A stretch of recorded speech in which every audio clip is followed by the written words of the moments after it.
Arestado ang isang individual sa ikinasang buy-bust operation ng Municipal Drug Enforcement Unit at mga operatiba ng San Fernando Municipal Police Station sa Barangay Little Baguio, San Fernando, Bukidnon. Kinilala ni Police Captain Jonel Antique, OIC ng San Fernando NPS, ang suspect na si alias Dong, lalaki, isang residente ng nasabing lugar.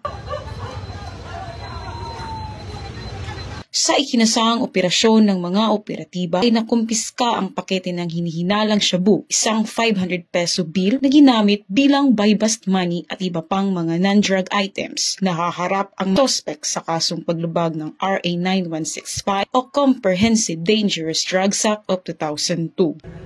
Mula dito sa Camp Capistrano, Busa, Cagayan de Oro City, ako ang iyong PNN correspondent, Patrolwoman Sara Bemba Tumalaki, alagad ng batas, taga-taguyod ng Balitang Pulis.